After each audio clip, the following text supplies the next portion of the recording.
What is up, guys? And as per usual, it's raining while we're recording for some reason. Always raining while we're recording. But welcome back. You guys noticed we skipped a week.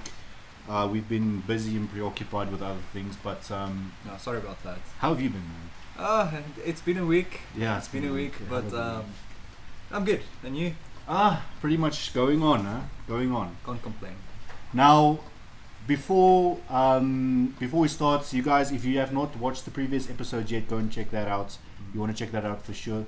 But today's topic is going to be logic, and this is always a tough battle between logic and emotion. Logic and emotion. Yes, Okay. logic versus emotion. And many people say that, you should always, so there's this myth that you should suppress your emotions and always use your logic in decisions, but it's not that easy, right? I mean, that's actually a vague statement, but I think suppressing your emotion can lead to future damages, Yeah. I feel when the emotion rises or when it comes up, it's better to, let it out, get it all out.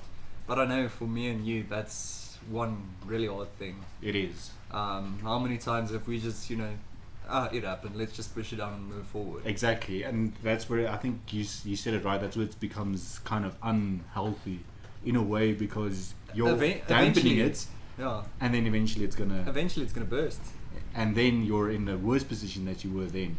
Yeah, but at least it's not now. That's the logic people has behind it. But rather now than, next week or Exactly. tomorrow. Or, Exactly, and especially in this society, I think our previous podcast talked about social media, and that actually links a lot with this, how we are driven by, because if we see a guy, that's successful, rich, and it invokes that emotion within you that drives you sometimes to do stupid shit. The stupidest shit that you would normally drives never you to do. lose $1,000 on a trade. Yes. Yes, exactly. That's a prime example. And I think for someone, and many for you guys, you want to level up your life. There needs to be a balance, but that balance is very hard to achieve. I feel there's a fine line between emotion and logic. And logic, yeah. And if you are on a level where you can, suppress emotion just to a certain extent, Yes, so and that yes, logic now- can take over, I think you Yeah. said. Exactly, especially like I said. But on the other hand, you have like intuition, or they call it the sixth sense, or I mean, and follow your that's gut. follow your gut. There's so many stories out there of people following their gut instincts and it working out perfectly. But I can promise you, there are just as many stories of people Following their and end in disaster. At Yeah. the end of the day, following your gut is a coin flip. exactly. So rather take calculated risks Yeah. using your logic than just hoping that a divine intervention is going to happen and using your Don't expect. Don't base all of your success, or don't hope for something. Don't we always hope for something better, but I think you should I mean, hope for it's- something, it's- right? But yeah, true. But it's hope without a plan is a dream. So that's perfectly stated. so That's you perfectly need stated. to get a plan, get working. And I think especially during, let's say, the past, it was all of these great philosophers were hammering on emotion is bad. You should just completely suppress it. And now with technology, with social media, with everything developing as it's developing, it's getting harder and harder for people to draw that line between what is too much and what is too little. Am I using too much emotion, or Well, am I using too little? Let's be honest, and I think it might be one of our flaws, but also one of our greatest Yeah, good habits, if I can yeah, say it like that. yeah. It's if I wake up this morning and I feel sad, someone left me, or whatever the reason is, I Yeah. have no money, whatever the reason is, Yeah. and this counts for you as well. Yeah, I'm still gonna get up. I'm still gonna do exactly what I'm gonna do exactly. on a good day. Yeah. I'm still gonna get all my work done. Mm-hmm. Even while feeling like complete garbage. Exactly. I mean, we've discussed this a lot off camera. Yeah. There are days, I can honestly tell you guys, there are days that he calls me or I call him and it's like, dude, I can't, not today. Not today, yeah. And he's like, well, you've got a choice. Either you go to a 9 to 5, Yeah. go work, or just get up and start working. It sounds harsh, but you have to be, because you're not always in, and your brain has a way of, I think you know, in one book I read, they say you have a thinking brain and a feeling brain. And the guy, it's actually very brilliant. He equates it to a car, or the thinking brain is in the driving seat, the feeling brain is in the passenger seat. I can't remember which way around it is. Sounds about right. But and then you have basically you have your thinking brain planning out where to go, and your feeling brain just shouting out directions randomly because it wants to go there and it wants to go there. That's actually such a great analogy. It is a great analogy, right? And it's so true. Think about it. You know, your logic part dictates what happens with you. Exactly. Right? Yeah. Your feelings fucks it up. The feeling brain is that backseat driver, that annoying voice that keeps you. No, take this off ramp. No, take that off ramp. But meanwhile, your thinking brain knows exactly where it needs to go, but it's getting influenced by that one. And I mean, you're gonna get to the same route eventually, but taking that off ramp will lead you maybe a year extra work. You know. Exactly. So. That's what I say. There's a continuous struggle between those two sides of your brain, and most people struggle with that. I mean, most people, if they, let's say they have a bad morning, the first reaction is to just shout and lose their shit completely. Well, you know, if it's like us working from home, I think people underestimate how difficult working from home is. It is very. People just think you sit in front of a computer all day and play even games. Even if you sit in front of a computer, you know, still. My biggest thing is just working from home, you've got two choices every single morning. The one is work, the other one is don't. Yeah. And it sounds easy, but you've got a TV in your room, you've got lots of books, you've got cell phones. Yeah. So you've got a decision every single morning to make. Yeah. And I promise you, we've been doing this for over a year. And that decision is still extremely difficult. It is. Every single morning. It is. Because, you know, I watched half an hour of a movie last night. Oh, but I can finish it now. Yeah, exactly. Or yeah, I can start working and finish the movie when I'm done with my work. So people underestimate that. And I think that's what makes people with a let's say a regular job. I think that's one of the main reasons why they become so unhappy, because they essentially, you know, they want to just chill and watch Netflix, but they're forced to have to work. That's why people, and I'm saying regular job, not in like no, not a malicious way. But I think that's why people in regular jobs hate on people that works from home. Correct. And say that you know you're working from home, you are just chilling. It's not. No. I promise you, most people working from home work harder than a 9-to-5. Yes, because job. Like you said, I mean, people with a 9-to-5 job, sometimes you finish your work by like 12. I mean, if you dedicate your time when you get to work and don't focus on other people, you just get your work done. Yeah. You are being managed. You have a manager. They give you a certain amount of work every single day. Yeah. You can finish it before lunch. Exactly. Then you're done. But according to working hours, you have to be there until like 4 or 5 o'clock in the afternoon, and that's what drives most people crazy. I think that's what causes the outburst, them getting home and saying, "Oh, I have a shit day," not because necessarily it was a bad day, but because they had to spend all of that time there. I mean, I've done internships and I've worked. You know, we both before, and I can promise you, we are both really hard workers. So our work was done before lunch every single day, and then those minutes feels like hours. Exactly. When you finally get to your car, you're like, holy shit. You've actually wasted so much time that you could have spent doing something else constructively. But you obviously can't do that in a traditional work environment, because then they're saying, okay, you know, that's not what you're here for. Yeah. But you're done with your work. And I think that's where the people's emotions kind of boil over. And when the rest of the day is just screwed up because of that. The fact that they feel they've wasted time, they can't chill when they want to chill, even though their work is done, and that's the problem.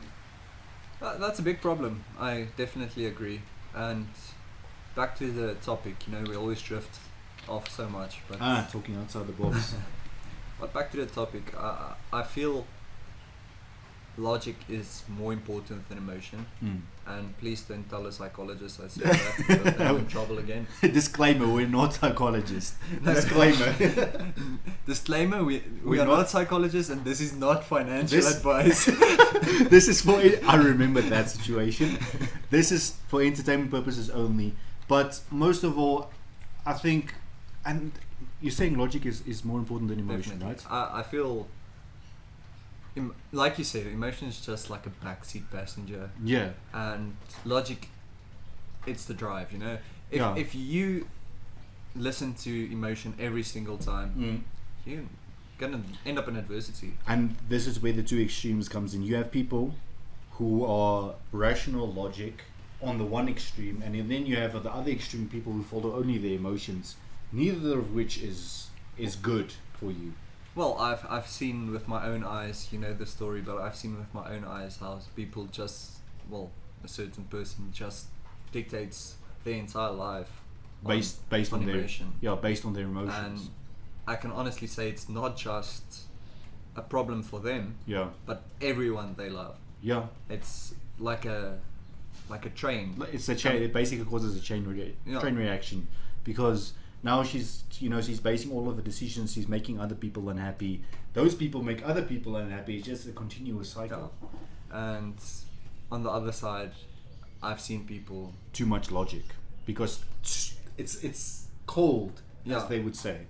But that said, I feel the person with too much logic has a more likely chance of success That is very true. than the person with That is very true. full emotion. I think so too, and in my opinion, I think so too. And also, if you the only problem with that is that yes, you'll be successful, but you might be lonely for the most part of your life, because I mean, a a Ferrari has 2 seats. It's not made for friends. So. very very true, very true. But I think that's what gets to most people.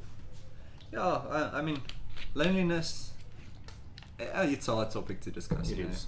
But I always felt, keep your circle small. I think that's important. I still believe in that analogy as well. And not for the reason, you shouldn't have friends. You should. If you have a lot of friends, be fine with it. But I mean, I have friends with the same ambition. I have friends with that support Exactly, with the same same mindset. Same mindset at least. Or they don't have to have the same ambitions as you. Just as long as they have some ambition, it's better than 100%. someone not having any outlook on life and saying, "Oh, what you're doing is stupid." Or In this last, let's say, 3 years, me and you, how Yeah. many friends have we lost?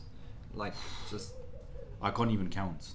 Literally, we can't count it on our hands and toes. No, and most of them not friends, but still people we were Acquaintances. We were kind of close with them. Yeah, and we just decided for the better of us, for our self-worth, our self-esteem. Yeah, We're just gonna let go. yeah, not always And easy. obviously, that's where the being alone part comes in. Yeah, It sucks.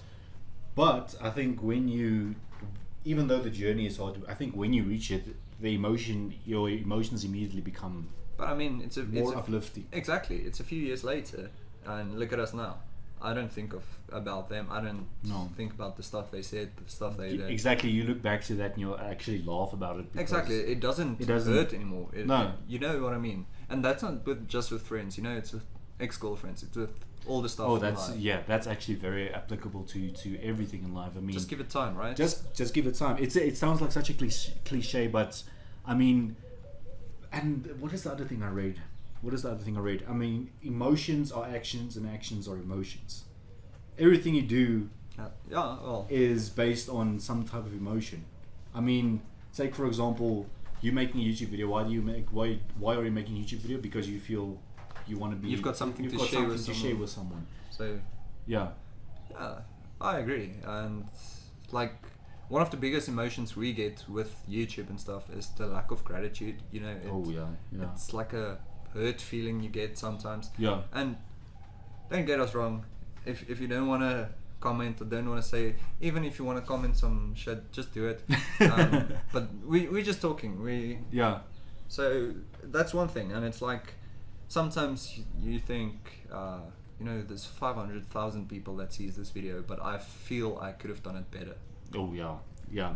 Maybe I could have still only gotten 500,000 views. Yeah. But you will always feel. I feel I could, and that's the biggest problem I have with YouTube. I always feel I could say something better. I can structure my sentences better. There's always something I can do better. Yeah. And that's why when you go check out our More Than Average podcasts. The first series. Yeah. Just look at the change. Just look at the growth that we had. Yeah, because in those days we used to plan everything. We used to just sit down and say, okay, this is the topic. These are our points to discuss. But then you feel like you're not giving people really Dude, let's be organic honest. value. I messaged you last night at like 9 p.m. Yeah. I said, what's the topic for tomorrow? And you said, I've got two, but we'll discuss it in the morning. Yeah. You got here, you said, okay, we're doing this one. Mm-hmm. We sat down, we started recording. No, And I think preparation or anything. I think it relates more to the viewer, you guys as well watching, because you're getting thoughts off the top of their head, so that it's not scripted, it's not planned. You're getting genuine feelings of genuine people. Exactly, and I do like it when people disagree with me. Yeah, of course. Especially in the comments, I do like it when Lana sends a message and says, Lana, we also use as an example. Yeah, sorry about that, but I use her because she's one of our top commenters. But like when she sends a comment, she'll point out the facts she agrees with. Yeah. And also where she doesn't agree and what's her opinion. And I like hearing other people's opinions. Exactly. Not because we are not those people that think we know everything. No. We still have no, a lot we will never know everything. Back to the growth part from the More Than Average podcast. I promise you, check this podcast and go to our first podcast of talking outside the box. Yeah. And it's going to be a massive growth. Yeah. Same with next week. Yeah. Every time we're going to do something better. Yeah. And that's where you're using your logic and saying, okay, we can do this better, we can do this better, we can do this better. Ultimately improving your emotions as well, making you feel better about the whole experience. Gratitude, I think. Okay, so off camera I mentioned, dopamine and how that and logic and emotion affects that. Do you feel people tend to run like with their emotion because of the dopamine rush? Because they are dopamine chasers. Yeah. Instead of using logic and thinking tonight I can enjoy a dopamine rush. I think most of the time yes, because I think most of the time that when you get that dopamine rush or that this so nice, adrenaline, it's very nice, and then you don't even think about what you're doing, you just act on it. It's like, let's take you're out partying. You should stick to 1 or 2 drinks, but then it becomes 3 and 4 and 5 because it's a dopamine. It makes you feel nice. Good. It makes me feel nice. I feel nice. I can talk to people freely. And at that state, that's where your logic kind of goes out the window because. And not just with alcohol, right? No, anything. Even nicotine. It can be anything. Not even substances. It doesn't even need to be an addiction. I feel addictions are purely because of the dopamine that addiction gives you. But I think it's not just about it, you know. If you think about it, you lay on your bed, you're watching a Netflix series. Just one more episode. That's also just one more episode. Why? Because it makes you feel good. Exactly. It gives you a dopamine rush. It's the same you've discussed with the reels the other day, the Instagram reels and the TikTok. Just one more, just because it gives you that temporary entertainment. And suddenly it's exactly, and suddenly, 500. And then you realize, okay, you've indulged in your temporary dopamine to throw away progress you could have made. And we've discussed this off camera before, and I think that's why most people aren't successful, Yeah. Because instead of thinking of all the dopamine I'll get when I have success, and working now. Yeah. They want instant gratification. They indulge in the temporary dopamine, and I think that's the hardest thing to get over. And that's a dream killer, right? Yeah, no, for sure. That's the hardest thing to get. Confess in the comment section. What is your guilty, let's say, pleasure, dopamine rush? What's your guilty pleasure? Comment down below. What distracts you? What can't you not indulge in from time to time or every day? Even there's something even. Like me and you, we've got that, Yeah. Sometimes we find out we are like the most motivated people you'll ever meet. But still, I find myself watching Instagram reels, for example. In my 5-minute break, I'll turn it into a 15-minute break. Exactly. And that doesn't sound like much, but there's only 24 hours in a day. Oh, especially with load shedding. Especially, let's not talk about with load shedding. There's only 12 hours a day. Well, there's only 12 hours a day with power, so it's even worse. but I think people tend to. I think to answer your question clearly is, I think most people look at our peers, look at the people around us, hanging out in clubs every weekend because it's a dopamine rush. Not even every weekend. Some of these people, some of our mates, they do it during the day. During a weekday. Yeah, I was like, are you that in need of a dopamine rush that you do it every single day while you could be spending that energy on something constructive? No, exactly. Read a book. Read a book. Just read a book. If in your break, just read a book. Read it. You don't even have to. It doesn't even have to be a business or motivation. Like I told you, I try to read 5 books a month. Yeah. And 4 of them self-help books. The 5th one is a novel. Yeah. Don't force yourself to read something you don't want. Exactly. Yeah, because then you're just gonna read for the sake of just reading the words. Getting it over. Yeah. I mean, even you and me, we read a book. I read it again. Yeah. Just so I didn't miss something. Exactly. And obviously, take notes when you're reading. Take notes. Yeah. And if there's a word you don't know, you don't understand the word. Highlight it. Yeah. It's your book. You can do whatever you want. Exactly. And then go back to it. Go open a dictionary. Open your phone. Yeah. And just search the word. That's easy these days. And I mean, I think books is one thing where that has taught me to kind of control the balance between logic and emotion it comes from books. If I have to be honest, it comes from books. It does. That's why we always encourage people to people read. Always I'll rather watch the movie. You learn so much more from a book than from a movie. Yeah. Except for the dopamine rush now. But there's still a dopamine rush in reading, right? Correct, there is. But people underestimate it. It's boring, it's old school. Why should I spend my energy? And there's nothing that irritates me more than someone proclaiming they read so much. Oh, yeah, when you get in their house, it's like kids' books, teenager books from their school. That's Yeah. Stop bragging about how much you read. Yeah, so I mean, I think to stick with we encourage you guys to read as much as possible, and I think where it links up with logic and emotion, most of those books have even if it's a novel, often that character is dealing with an emotion, Definitely. a decision. It's everywhere, so it will help you in the long run. Yeah, no, it will. And I honestly feel, not only books, if you're not a reader, check out a podcast, That's also there's so much material available. I mean, there's just podcasts that specialize completely in life, in decision making. Exactly, and if you want to watch a movie, watch something with meaning. Watch our podcast. You see, you've made the right decision. But yeah, watch movies with meaning. I mean, watch just documentaries. off the top of my head, I can tell you the social networking, the creation of Facebook, the founder, creation of McDonald's. Yes. Still a dopamine rush, but you also learn something.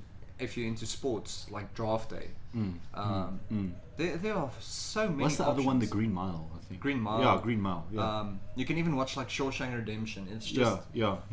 Watch something that has meaning. Yeah. Instead of watching, and I'm not against anime people, honestly, but instead of watching something that doesn't have meaning, that's a cool fight scene, great, I got a dopamine rush out of it, but that dopamine rush ends. Exactly. Imagine you find yourself at a point in your life where you always have a dopamine rush. And Imagine walking into a garage and there's a car for each day of the week. That's dopamine. It's like, I made it. Exactly. And I think where the ultimate thing that we always hear when it comes to logic and emotion is money doesn't buy you happiness. We've said that. We've argued about that one, but we both agree that it can. How are you not happy with being financially stable, being able to provide for your family, even if you don't have a family, being able to be just... That statement, money can't buy happiness, is a statement made by poor people to feel good about themselves for not being rich. Harsh truth. And we, like I said, we never intend to offend anybody, but you have to look at the facts. You have to look at the facts, because you're poor, or you're in a financial struggle, you're struggling to make ends meet, you're unhappy. Once you get into a better place, guess what? You become happier. And don't get me wrong, there's still going to be issues in your life. But never ends. it's better to have those issues while being financially stable than Yes. also having those exact same issues and not having money. Because now you're splitting when you don't have money and you're struggling. Now you're splitting your emotional attention to this problem and this problem and this problem. Where at least if you're in that position and you have money, We actually haven't spoken about that. That's actually quite a good point, you know. Mm. If you have money, you can focus more on the problem at hand, yeah, making yeah, it easier exactly. to solve. Exactly. I've never thought about that. It also just popped into my head. I was like, that's actually so so applicable to this whole scenario here. Definitely. Because now I can be financially stable and I can focus all of my energy on my most important problems instead of just splitting it and worrying about money as well. Yeah. No, exactly. But the journey to get there is the hard part. That's unfortunately something but, that you have to go through. I think that everlasting dopamine that we spoke about won't be there if it's just handed to you on a silver platter.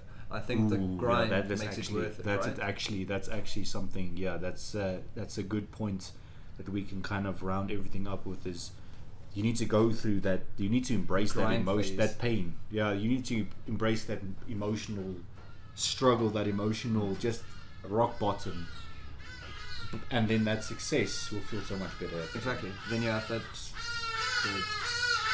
Yeah, this is a struggle in South Africa. Hadidas and load shedding.